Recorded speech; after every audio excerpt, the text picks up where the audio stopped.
शांति। आज है 16 मार्च, शिव बाबा की साकार मुरली। सुनते हैं बाबा के मधुर महावाक्य।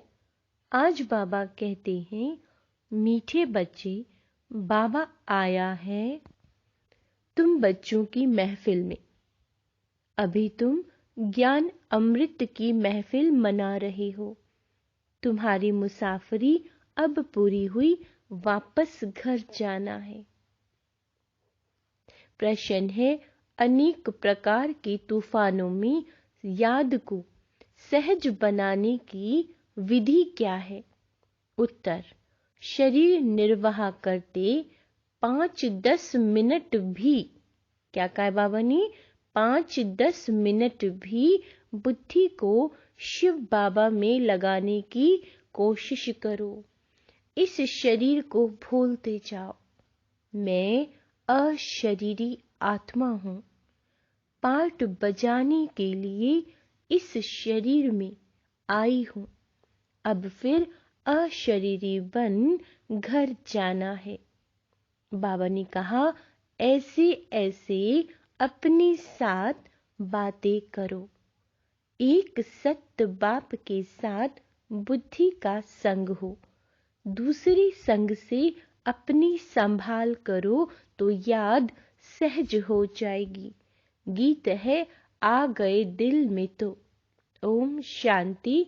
बच्चों ने गीत सुना और अर्थ भी बच्चों ने दिल में समझा होगा। फिर भी बाप समझाते हैं। क्यों? क्योंकि बाप इस महफिल में आए हुए हैं। बाबा कहते हैं, महफिल तुम्हारी भी है, सारी दुनिया की भी है। भगवान कहते हैं, मैं आता हूँ भक्तों की महफिल में, तो सब भक्त ठहरे। उनमें भी फिर खास इन भक्तों की महफिल में आता हो। जो भक्त मुझ परम पिता परमात्मा से वर्षा लेने आए हुए हैं।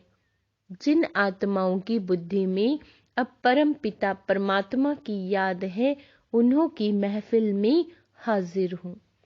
बाबा कहते हैं, महफिल में कुछ खिलाया पिलाया जाता है। बाप कहते हैं, तुम बच्चों को ज्ञान अमृत की महफिल करा रहा हूँ। जो आकर बाप के बने हैं, वह समझते हैं बाबा आया हुआ है हमारी इस महफिल में। फिर नंबरवार सबको वापस ले जाएंगे। क्या कहा बाबा ने? सबको फिर नंबरवार सबको वापस ले जाएंगे। खास तुम बच्चों की महफिल है, आम सबकी है। जहां बाप होगा वहां हम बच्चे भी होंगे। बाबा कहते हैं, हम भी अशरीरी है। तुम भी जब अशरीरी थे तो मेरे पास थे। बाबा याद दिलाते हैं, 5000 वर्ष हुए, लॉन्ग लॉन्ग एगो कहते हैं ना। बाबा कहते हैं, परंतु कब आए यह कोई को पता नहीं। कोई कहेंगे लाखों वर्ष हुए, कोई क्या कहेंगे एक्यूरेट तो कोई को पता नहीं। यह तो बाप ही बता सकते हैं।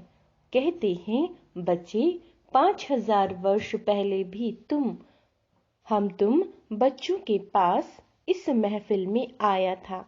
दुनिया में शिव जयंती तो मनाते हैं। उसी दिन उनसे जाकर पूछो कि बताओ इनको कितने वर्ष हुए। गांधी जयंती मनाएंगे तो झट बता देंगे कि इतने वर्ष हुए। शिव का कोई बता नहीं सकते, परंतु तुम बच्चे जानते हो शिव को तो बहुत समय हुआ जबकि आया था। वह तो कुछ भी नहीं जानते।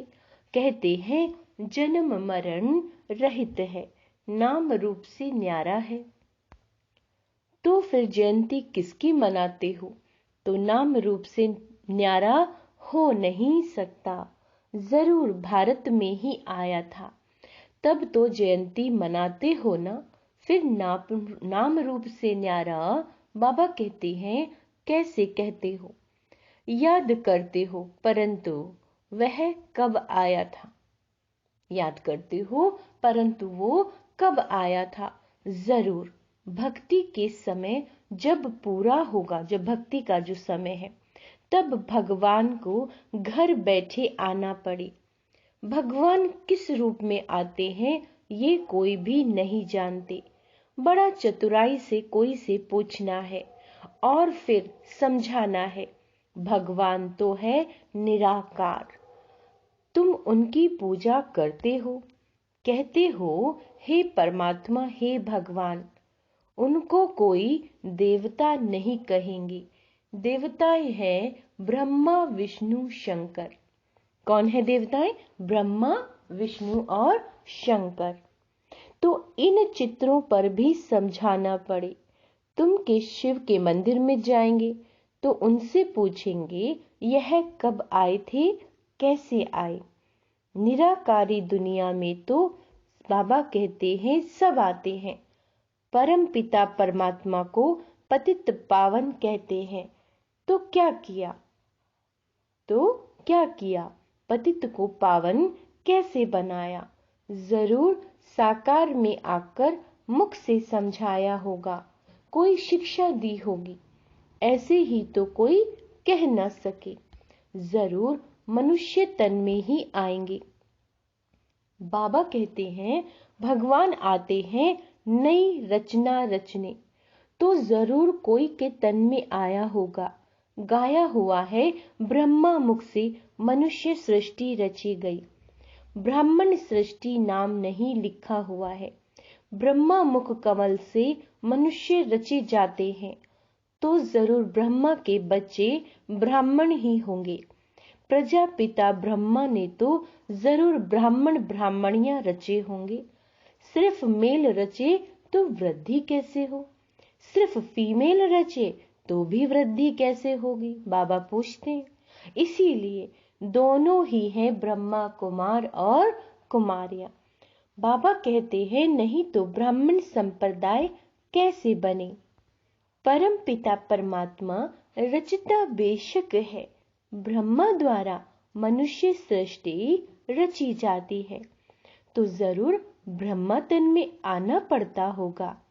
यह बातें जो अच्छी रीति समझकर और धारण करेंगे, जो बच्चे अच्छी रीति समझकर बाबा कहते हैं धारण करेंगे, वही फिर समझा सकेंगे। जो पूरे राजयोगी होंगे, बाप को और राजाई को याद करते होंगे, जिसके लिए ही बाबा कहते हैं बच्चे स्वह दर्शन चक्रधारी बनो। सब तो पूरा याद करते नहीं, बाबा के पास आते हैं, कहते हैं ज्ञान तो सहज है। चक्र को भी समझा है, 84 जन्मों का राज भी ठीक समझा है।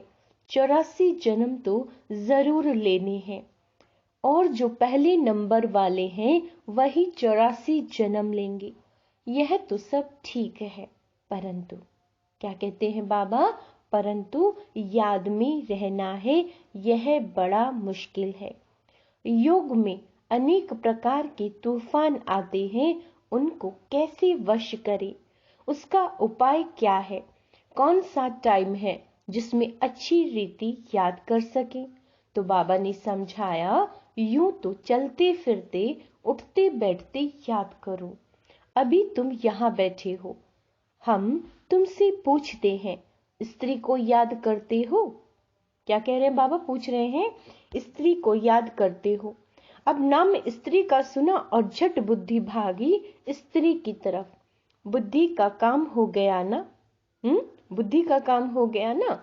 वैसे ही तुम भल कोई भी काम शरीर निर्वाह अर्थ करो, परंतु शिव बाबा के पास बुद्धि लगाने की कोशिश करो। 5 मिनट 10 मिनट भी याद करो। हाँ, यह माया भी विघ्न जरूर डालेगी। तूफान बड़ी जोर से आएंगे डगमगाने के लिए, परंतु फिर भी तुम पुरुषार्थ करते चलो। इस शरीर को भूलना अथवा बाप की याद में रहना, बात एक ही है। अपने को आत्मा अशरीरी समझना पड़े। मैं असुल अशरीरी था, पार्ट बजाने के लिए यह शरीर लिया, फिर अशरीरी बन घर जाता हूँ। बुद्धि में सिर्फ बाप को और घर को याद रहे। बाप का घर वही है जहाँ अब जाना है। फिर यह बुद्धि में है कि बाप की प्रॉपर्टी है सतयुग। तो एक बाप की याद में से वह भी याद आएगी, है ना। बाबा को याद करेंगे तो वर्षा यानी सतयुग भी याद आएगा। बाबा कहते हैं भक्ति मार्ग अथवा ज्ञान मार्ग में बुद्धि तो और तरफ जाती है। कन्या की सगाई हो गई तो फिर एक दो की याद रहती है। बाबा कहते हैं भक्ति में कोई बैठेंगे तो भी माया विघ्न डालती है। बुद्धि धंधे आदि की तरफ चली जाती है। माया की दुश्मनी है ना। भक्त देवताओं को याद करेंगे तो भी बुद्धि और तरफ भाग जाएगी। माया बुद्धि को ठिकाने लगाने नहीं देती। ऑफिस में जाते हो तो भी उसी कार्य में बुद्धि रहती है। इम्तिहान पास किया तब यह काम करना होता है, उसमें बुद्धि बाबा कहते हैं लग जाती है। अव्यक्त चीज में बुद्धि लगाने में माया हैरान करती है। भक्तों को भी बड़ी मुश्किल से साक्षात्कार होता है, बहुत मुश्किल से। जब बहुत तीव्र भक्ति करते हैं तब बाबा खुश होते हैं। अभी तो बाबा कहते हैं भक्ति की बात नहीं है, अभी तो है नॉलेज। वास्तव में भक्ति भी करनी चाहिए एक की, अव्यभिचारी भक्ति। तो बाबा कहते हैं साक्षात्कार भी हो अगर भक्ति हो। आजकल तो व्यभिचारी बन गई है, सबको याद करते रहते हैं, है ना। एक की याद नहीं है, अब बहुत सारे देवताओं को आत्माएं याद कर रही हैं, उनकी पूजा कर रही है, एक की नहीं कर रही है, तो उसको कहा जाता है व्यभिचारी। बाबा कहते हैं सबको याद करते रहते हैं तो बाबा साक्षात्कार भी नहीं कराते हैं। एक में पूरा निश्चय हो तो बाबा साक्षात्कार भी कराए। तो बाप समझाते हैं मुझ एक को याद करो, मुख से कुछ भी कहना नहीं है। तुम स्त्री को याद करते हो तो कुछ मुख से कहना पड़ता है क्या। ख्याल आया और बुद्धि भाग जाती है। यह बेहद का बाप, बाबा कहते हैं यह बेहद का बाप तो सदा सुख देने वाला है। तो अब तुम्हारी सगाई कराते हैं उस परम पिता परमात्मा से, तो उसको याद करने का प्रयत्न करो। माया तो तूफान लाएगी, सारी दुनिया दुश्मन बनेगी, परंतु बाप को नहीं भूलना। बाबा ने क्या कहा, माया तूफान लाएगी और सारी दुनिया दुश्मन बनेगी, मगर बाप को नहीं भूलना। जितना बाप की याद में रहेंगे उतना फिर विकर्म भी बाबा कहते हैं विनाश होंगे। ऐसे तो बहुत मनुष्य होते हैं जो सारा दिन भगवान का नाम भी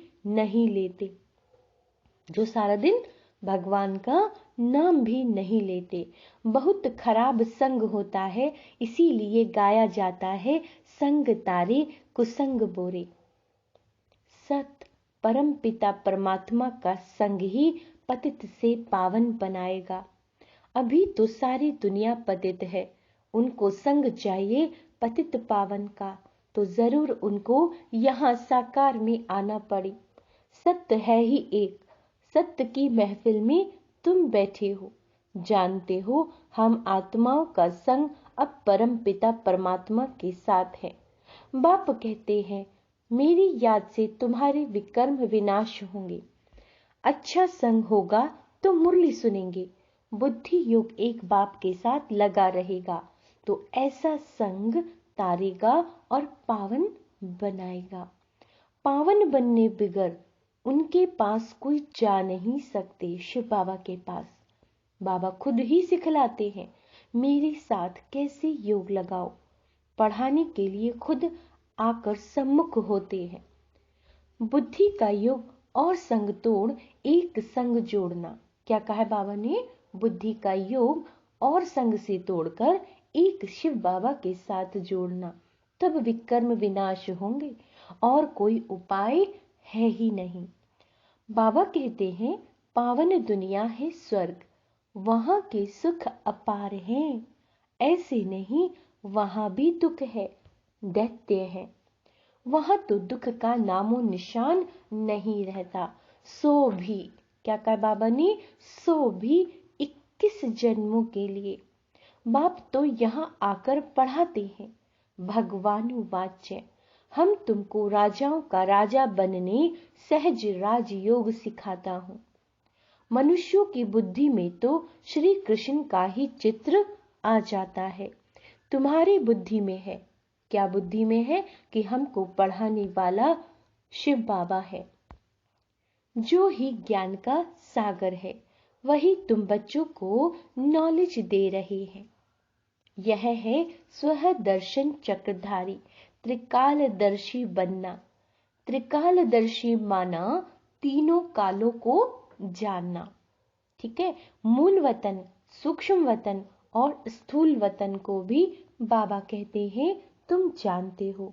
तुम्हारे में भी, क्या कहा बाबा ने, तुम्हारे में भी नंबरवार पुरुषार्थ अनुसार जानते हैं। बाकी इसमें तकलीफ कोई नहीं है। शरीर निर्वाह भी करना है। ऐसे नहीं कहा जाता कि कन्या को भी शरीर निर्वाह अर्थ माथा मारना है। कन्या को पति के पास रहना है, शरीर निर्वाह पति को करना है। कन्या को भी अपने पैरों पर खड़ा रहना है। एक कहानी है ना, एक कन्या ने बाप को कहा मैं अपना नसीब का खाती हूँ, है ना। तो तुम कन्याएं भी अपना पुरुषार्थ कर रही हो। जितना पढ़ेंगे श्रीमत पर चलेंगे तो 21 जन्म राज्य करेंगे। कन्याओं का काम है पढ़ना और ससुर घर जाना। तुमको भी विष्णुपुरी स्वर्ग में भेजा जाता है। जितना पढ़ेंगे उतना उच्च पद पाएंगे। बाबा कहते हैं वह तो ऐसे ही करके कहानी सुनाते हैं। सच्ची सच्ची बात यहाँ की है। बाप खुद बैठ उसका रहस्य सुनाते हैं। तुम सब कन्याएं, तुम सब क्या हो, कन्याएं। अधर कन्या भी अपना जीवन बना रही है। अधर कन्या, बाप ऐसे कर्म सिखलाते हैं जो कभी दुखी व विधवा नहीं होना पड़ेगा। परंतु, क्या कहा बाबा ने, परंतु विरला ही कोई ऊंची तकदीर बनाते हैं। कोई तो बनाते बनाते फिर आश्चर्यवत भगंती हो। ऐसे बाप को फारकती दे देते हैं, डिवोर्स भी दे देते हैं। क्या देते हैं, डिवोर्स। क्योंकि शिव बाबा बाप भी है और पतियों का पति भी है। ऐसे बाप को बच्चे फारकती दे देते हैं, तकदीर को लकीर लगा देते हैं। सजनी है तो फिर भी डिवोर्स देने से कोड़ी तुल्य बन पड़ेगी। यह भी गाया हुआ है, आश्चर्यवत डिवोर्स देवंती फारकती देवंती। जिस बाप से 21 जन्म का राज्य भाग्य मिलता है उनको भी फारकती दे देते हैं। कोई तो आकर बाप का बनेंगे। बाबा कहते हैं कोई तो आकर बाप का बनेंगे, कोई कोई फिर महामूर्ख भी बनेंगे जो फारकती भी दे देंगे, डिवोर्स भी देंगे। चलन से ही मालूम पड़ जाता है। विकार में जाते रहते हैं, फिर छिप छिप कर बैठ जाते हैं, फिर लिख भेजते हैं कि बाबा भूल हो गई, क्षमा करो। अब 100 गुना दंड तो चढ़ गया, वह कैसे कैंसिल हो सकता है। सच बताने से आधा माफ भी हो जाए, सच बताने से। इसीलिए बाबा कहते छिप कर कभी विकार में नहीं जाना, ना फैमिलियरिटी में ही आना। क्रोध भी बहुत भारी भूत है, बहुतों को दुख देते हैं। बाप को 5 विकारों का दान दे फिर वापस ले तो पद भी भ्रष्ट हो जाएगा। अच्छा, मीठे मीठे सिक्के लदे बच्चों प्रति माता पिता बाप दादा का याद प्यार और गुड मॉर्निंग, रूहानी बाप के रूहानी बच्चों को नमस्ते। हम रूहानी बच्चों के रूहानी बाप दादा को याद प्यार गुड मॉर्निंग, नमस्ते मीठे बाबा, शुक्रिया बाबा, शुक्रिया। धारणा के लिए मुख्य सार। बाबा कहते हैं अपनी ऊंची तकदीर बनाने के लिए, क्या कहा बाबा ने? अपनी ऊंची तकदीर बनाने के लिए विक्रम विनाश करने का पुरुषार्थ करना है। पढ़ाई पर पूरा ध्यान देना है ना। स्वदर्शन चक्रधारी बनने को कहा बाबा ने। कुसंग से अपनी संभाल करनी है। कुसंग से पतित पावन बाप के संग से स्वयं को पावन बनाना है। बाबा के संग में रहना है। वरदान स्वदर्शन चक्रधारी बन, हर कर्म चरित्र के रूप में करने वाले मायाजीत सफलता मूर्त भव। जैसे बाप के हर कर्म चरित्र के रूप में गाए जाते हैं, ऐसे आपके भी हर कर्म चरित्र के समान हो।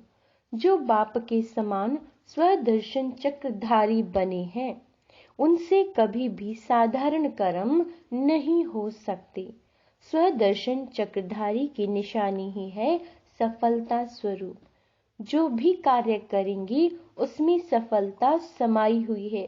स्वदर्शन चक्रधारी मायाजीत होने के कारण सफलता मूर्त होंगे, और जो सफलता मूर्त है वह हर कदम में पद्मा पदम पति है। क्या कहा बाबा ने? जो भी कार्य करेंगे उसमें सफलता समाई होगी। स्वदर्शन चक्रधारी मायाजीत होने के कारण सफलता मूर्त होंगे, और जो सफलता मूर्त है वो हर कदम में पद्मा पदम पति है। स्लोगन। खुशी के समर्थ संकल्पों की रचना करो। जिन संकल्पों में खुशी की अनुभूति हो, बाबा कहते हैं ऐसे संकल्प थॉट क्रिएट करो, रचना करो, तो तन और मन से सदा खुश रहेंगे। अच्छा, ओम शांति।